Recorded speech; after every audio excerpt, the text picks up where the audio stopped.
Aujourd'hui, je voulais faire une vidéo sur la santé mentale. Ça fait longtemps que je vais en faire une, mais à chaque fois, je me dis, OK, là, il faudrait que je me prépare, blablabla. J'ai jamais le temps de me préparer. Puis là, depuis ce matin, mon mental spin. Puis là, je me suis dit, OK, c'est le moment ou jamais de faire la vidéo. Moi, j'ai nommé mon magazine Cougar Magazine parce que le cougar a une signification spirituelle très importante. C'est un animal qui a la difficulté à être vulnérable. Et moi, en 2023, je me suis promis que j'allais devenir plus vulnérable, que ce soit dans mes relations avec les autres, au niveau professionnel ou dans ma vie personnelle en général. Et pour moi, c'est pas évident parce que je suis une personne qui est très fière. Moi, j'aime parler de mes succès. Je déteste parler de mes échecs. C'est vraiment pas quelque chose que j'aime faire. Et quand je parle d'échecs, là, c'est pas seulement au niveau professionnel, c'est dans tout, OK? C'est dans tout. La réalité, c'est que je vis avec l'anxiété depuis mon adolescence. Mais ça va parce que toutes mes amies vivent avec l'anxiété. Moi, je connais pas personne qui vit pas d'anxiété une fois de temps en temps. Fait que ça, c'est une chose. Mais depuis la pandémie, ça s'est exacerbé. Et là, je ne fais pas que vivre de l'anxiété. Là, je vis des crises de panique. Et pendant la pandémie, c'était tellement hardcore. Je vivais des crises de panique 3 à 4 fois par jour, si c'était pas 5 à 6 fois par jour. C'était insane. Au point que, à un moment donné, j'ai commencé à avoir peur de prendre le métro parce que j'ai eu une crise de panique dans le métro et après ça, j'étais terrifiée de prendre le métro. Moi, là, ça fait 20 ans que j'habite à Montréal. J'ai toujours pris le métro dans ma vie. Tout le temps. Et là, du jour au lendemain, puis capable de prendre le métro, j'ai le shake comme ça. Quand je suis dans le métro, j'ai l'impression que je vais suffoquer, avoir une crise cardiaque. C'était vraiment, là, l'enfer. Et là, la peur, comment ça fonctionne, c'est que ça se propage, hein.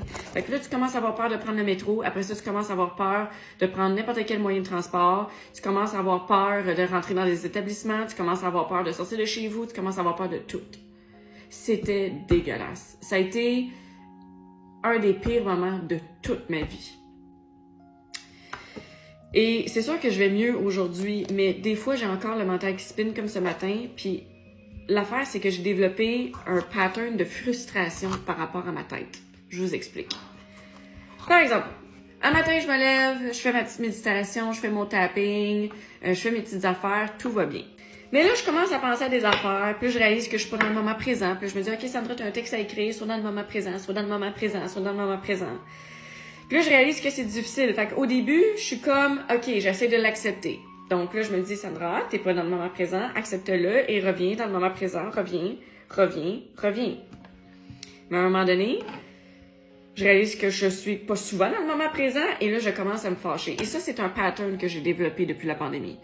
Fait que là, j'accepte mes peurs, j'accepte mon anxiété. Après ça, ça se poursuit. Après ça, là, je commence à être un petit peu tannée. Je me dis, OK, je vais-tu finir par accepter ou ça va-tu finir par partir? Puis là, je ressens encore plus ces symptômes. Fait que là, ça m'énerve encore plus. Et là, ça fait une spirale comme ça qui n'arrête jamais au point qu'à un moment donné, je deviens complètement folle.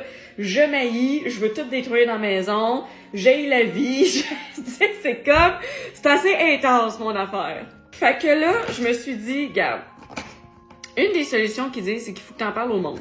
Tu sais, t'appelles un ami, tu fais de quoi, t'en parles. Là, on est sur l'heure du midi, là, ça me tentait pas d'appeler personne, là, tout le monde travaille, tout le monde a leur vie. Fait que je me suis dit, je vais faire une vidéo à ce sujet. Fait que sache que derrière toute personne qui fait le fou sur TikTok, qui a l'air d'être saine d'esprit, qui a l'air d'être heureuse et tout ça, je dis pas que c'est pas un côté de ma personnalité, mais j'ai aussi ce côté noir, des fois, qui vient me ronger et qui m'énerve au plus haut point. Ça fait des années, en fait, depuis la pandémie, que j'essaie de régler le problème. Je me suis vraiment améliorée, mais j'ai encore beaucoup de travail à faire, puis il faut que j'apprenne à vivre avec ça, puis il faut que j'apprenne à accepter la situation. Et en faisant cette vidéo, c'est ça que j'essaie de faire, c'est de l'accepter en vous en parlant, en vous disant, si tu vis la même situation, là, you're not alone. Alors, si vous faites de l'anxiété, des crises de panique, j'aimerais ça savoir. Et surtout, j'aimerais avoir vos trucs.